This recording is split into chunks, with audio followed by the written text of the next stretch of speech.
Melon कहले साधारणतः फाल्गुन मासर दोल melon को बुझाए किंतु कटक जिला सालेपुर ब्लॉक मिर्जापुर पंचायत धर्मागतपुर और महांगा अंचल में पालित होईछि भागवत मेलन। पवित्र कार्तिक पूर्णिमा ठारू आरंभ होई प्रथमाष्टमी पर्यंत चले एही नियारा मेलन। गाँ गाँ भितर भागवत चिंता चेतना और भाईचारा सृष्टि करुवा एही मेलन अन्य केउ आड़े देखा मिले ना।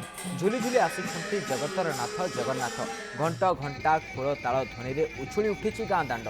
विमान रे विजे होइछन्ति कालिया ठाकुर। विमान गुड़ी को रोशनी रे मेलन पड़िया को नियाଯାଇଛି। चारिआडे उत्सव मुखर परिवेश, स्नेह श्रद्धा भागवत आराधना और भाईचारार अनन्य निदर्शन देखा मिली भागवत मेलन। 300 रु अधिका भागवत गादी अच्छी किंतु 300 गादी 52 जगार मेलन भितर संयोग करती। तेणु आम अंचल गोटे महा समारोह यहाँ पालन करा जाए कार्तिक पूर्णिमा ठारू एकादशी पर्यंत। छाड़काई पूर्णमीवासी छाड़काईवासी आम मेलन कराए। आमर पाख आखर सब विमान मैंने आसती ये बसती राति आम नाट्य सांस्कृतिक कार्यक्रम किसी कराए।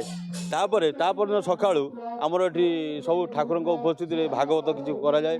भागवत पर आमर भोग हुए। आमर भागवत मेलन चली प्रति वर्ष परी ए वर्ष भी आमर होउची।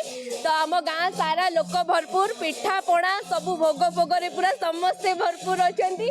तो देखि पारुथिबे केते लोक कोन आम घरे भी माने कुणिया एते भरपूर आमे बहुत ही मजा करूछु। करिया कथा ये जो भागवत परंपरा ये आम बापा क्यों आबाहन काल रही आसी। ये मेलन समय आसिले समस्त घरे खुशीर आनंद लहरी खेली जाए। समस्ते दांड घट बारी सब परिष्कार परिच्छन्नता रखती।